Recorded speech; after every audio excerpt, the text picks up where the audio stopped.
Assalamualaikum warahmatullahi wabarakatuh. Alhamdulillahilladzi anzala 'ala 'abdihi al-kitaba wa lam yaj'al lahu 'iwaja qayyiman liyundira ba'san shadidan min ladunhu wa yubashshirul mu'minina alladzina ya'maluna sholihati anna lahum ajran hasanah makithina fihi abada. Asyhadu an la ilaha illallah wa asyhadu anna Muhammadan abduhu wa rasuluh. Ya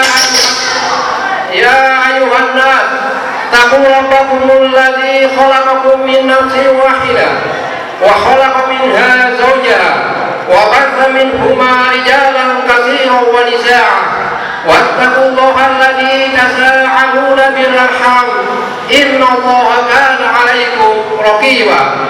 Wa qala ta'ala fi kitabillah ya ayyuhalladzina amanu kutiba 'alaikumus syiyam kama kutiba 'alal ladzina min qablikum la'allakum tattaqun.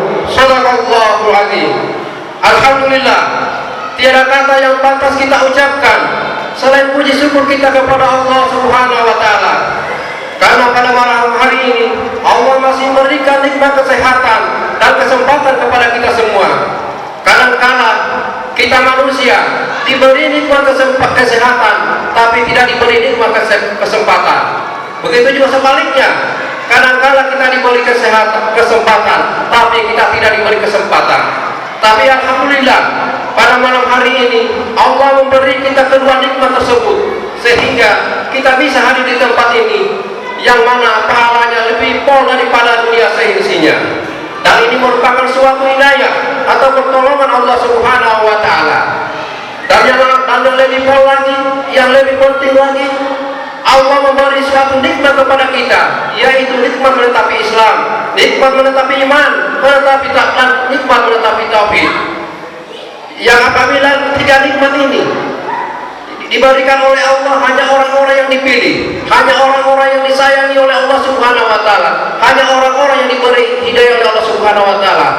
Untuk itu, tiga nikmat ini marilah kita jaga sampai tutup ajal mati kita.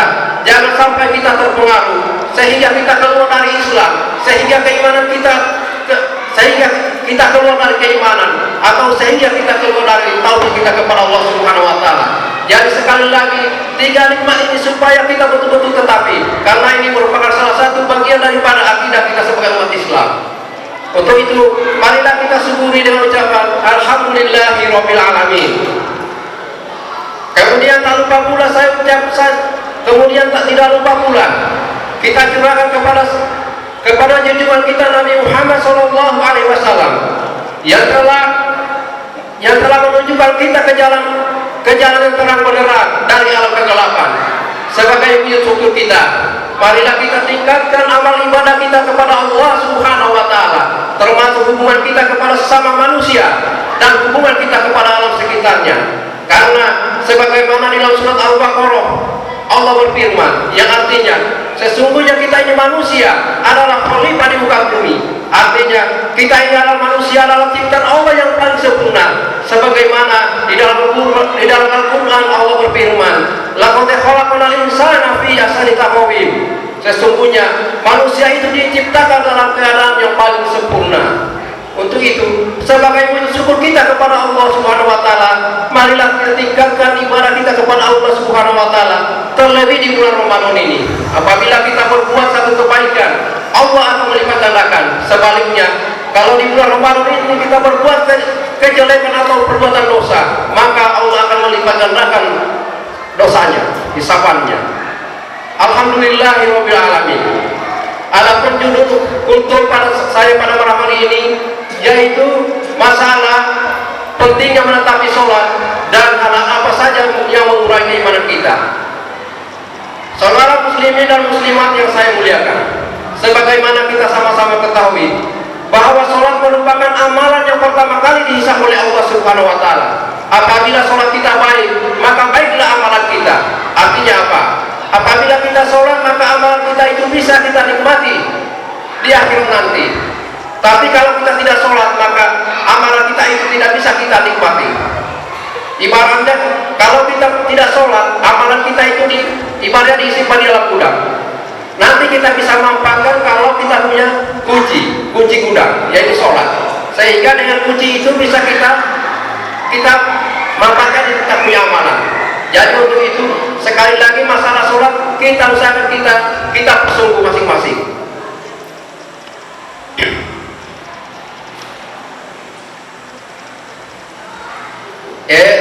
Adapun inti sholat, jadi sholat adalah amal yang pertama kali disah oleh Allah Subhanahu wa Ta'ala.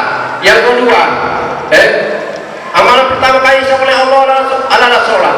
Kemudian dapat isinya sholat, yaitu Al-Fatihah. Jadi apabila kita di dalam sholat, kita tidak membaca surat Al-Fatihah, maka sholat kita itu batal, tidak sah. Oleh karena itu makanya para ulama menganjurkan supaya kita bisa membaca surat Al-Fatihah dengan lancar dan tertampil sesuai dengan hukum bacaannya. Bahkan para ulama menganjurkan supaya kita pahami artinya, sehingga kita bisa khusyuk dalam beribadah kepada Allah Subhanahu wa Ta'ala. Contohnya saja kalau kita tahu artinya dalam tiap-tiap ayat itu akan lebih bagus lagi, sehingga menambah kekhusyukan kita. Contohnya kalau imam membaca Alhamdulillahirabbil alamin, kalau kita tahu artinya segala puji bagi Allah Tuhan alam semesta, Ar-Rahmanir-Rahim, yang maha pengasih lagi maha penyayang, Maliki Yaumiddin, yang menguasai hari pembalasan. Itu terjemahannya. Kalau kita pahami tafsirnya lebih bagus lagi, artinya Allah segala puji bagi Allah Tuhan alam semesta. Maksudnya semua ciptaan Allah yang ada di bumi, semua itu memuji Allah Subhanahu wa Ta'ala. Ar-Rahman-Rahim, maha pengasih lagi maha penyayang. Pengasih di sini maksudnya apa?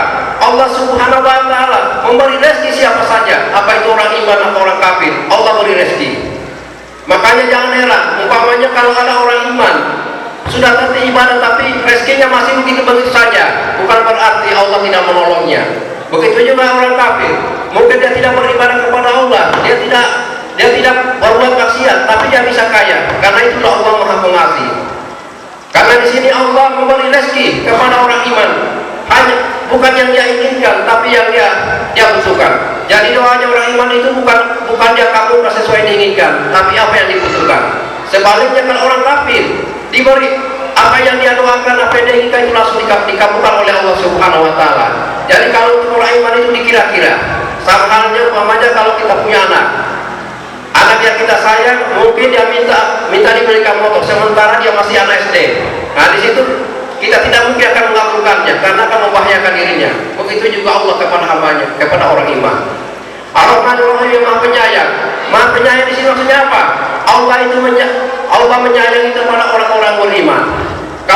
Bagaimana kalau kita mau tahu bahwa Allah sayang kepada kita? Ya kalau kita di dunia ini senang beribadah kepada Allah, dimudahkan untuk berbuat baik, maka itu salah satu wujud Allah sayang kepada kita. Ya, kemudian dan seterusnya. Kemudian hal-hal yang merusak keimanan kita. Hal-hal yang merusak keimanan kita yang pertama satu kebodohan. Kebodohan itu sumber segala kerusakan di dunia dan di akhirat. Dengan kebodohan ini sumber dari kejahatan, sumber ke segala kemaksiatan. Oleh karena itu Allah berfirman di dalam hadis Nabi Muhammad SAW bersabda, "Thalabul ilmi fardhun 'ala kulli muslim." Mencari ilmu itu wajib bagi kaum muslimin. Man arada dunya fa'alaihi bil ilmi, man arada akhirata fa'alaihi bil ilmi, man arada huwa fa'alaihi bil ilmi. Man arada akhirat fa'alaihi, barang siapa yang ingin supaya suksesnya di dunia, maka dia pelajari ilmunya. Begitu juga sebaliknya, barang siapa yang ingin sukses di akhiratnya, maka dia pelajari ilmunya. Kalau mau sukses dia di akhirat supaya kita selamat dari nerakanya Allah, maka Nabi Muhammad SAW bersabda, "Taraktu fikum amrayn la tadillu ma tamassaktum bihima kitabillahi wa sunnatin nabi." Telah tinggalkan dua perkara di kalangan kamu sekalian, yang apabila kalian tetapi kalian tidak akan sesat, yaitu kitabillahi wa sunnatin nabi, kitabnya Allah Al-Quran dan sunnahnya Nabi yaitu Al-Hadis. Jadi kita harus yakin dengan kitabnya Allah seperti di Al-Quran. Al-Quran itu dia pertama sudah dijelaskan. Dzalikal kitabul la raiba fihi hudal lil muttaqin. Demikianlah kitabku ini tidak ada keraguan. Yarfa'illahu alladziina aamanu minkum utul ilma darajat. Allah akan mengangkat derajatnya orang-orang yang berilmu. Maka dari itu, ilmu itu sangat penting. Makanya di dalam bernegara itu sektor pendidikan sangat diutamakan, karena dari kebodohan itu adalah segala kemaksiatan, sumber dari kemaksiatan dan sumber dari perbuatan yang melanggar hukum. Yang kedua, yang merusak keimanannya itu apabila orang yang lalai dalam beribadah kepada Allah Subhanahu wa taala. Artinya apa? Orang yang tidak ada motivasi untuk beribadah kepada Allah Subhanahu wa taala. Contohnya kalau di bulan Ramadan ini, seharusnya kita akan berlomba-lomba di dalam beribadah kepada Allah. Tapi kalau kita tidak ada motivasi, kita tidak mau bersungguh, maka akan sia-sia saja bulan Ramadan ini. Akan berlalu begitu saja.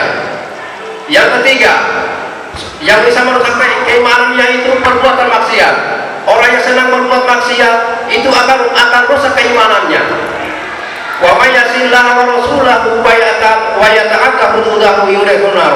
Barang siapa yang berbuat maksiat, yang menantang kepada Allah dan Rasulnya, Allah akan memasukkan di dalam neraka. Maksiat artinya perbuatan yang bertentangan dengan perbuatan yang tidak diridhai oleh Allah Subhanahu wa taala, atau perbuatan yang menantang dengan dalil, yang bertentangan dengan dalil, itu perbuatan maksiat. Yang keempat, yang merusak keimanan, yaitu fitnah dunia. Jadi dunia itu bisa merusak keimanan kita. Dunia itu hijau, dunia itu indah, dunia itu menipu. Kalau kita berlomba-lomba di dalam kehidupan dunia ini, maka kita akan termasuk orang yang rugi. Begitu juga sebaliknya, kalau kita berlomba-lomba untuk kepentingan akhirat, maka itulah orang-orang yang beruntung. Yang terakhir, yang merusak keimanannya yaitu lingkungan. Jadi lingkungan itu bisa juga merusak keimanan. Lingkungan itu yang utama mulai dari keluarga. Itu juga bisa merusak keimanan. Yang kedua, di lingkungan sekitarnya. Ini bisa juga merusak keimanan. Jadi untuk menjaga hal-hal seperti itu, maka kita di dalam bergaul supaya kita bergaul dengan orang-orang yang soleh. Jangan kita sembarang bergaul, karena kapan kita sembarang bergaul, maka kita akan terpengaruh. Para ulama menganjurkan supaya kita bergaul para ulama, orang-orang yang soleh. Kalau perlu, kalau kita orang iman, ya jadilah seperti minyak. Ya walaupun dia tinggal di mana, tetap dia mencitrakan dirinya sebagai orang iman. Dan ada lagi pepatah mengatakan bahwasannya lebih baik berjalanlah di muka bumi ini di antara orang-orang yang berjalan di antara orang hidup seperti berjalan di antara orang mati. Artinya jangan kita terpengaruh. Alhamdulillahirabbil alamin. Sebelum saya akhiri kultum saya pada malam hari ini, ada beberapa poin yang saya mau sampaikan, khususnya menyangkut di bulan Ramadan ini. Yang pertama, kita usahakan supaya sukses kita menjalankan ibadah puasa. Yang kedua, supaya kita sukseskan tarawih kita. Yang keempat, yang ketiga, kita sukseskan tadarus kita. Ya syukur-syukur kalau di bulan Ramadan ini kita bisa hatamkan kita punya Al-Quran.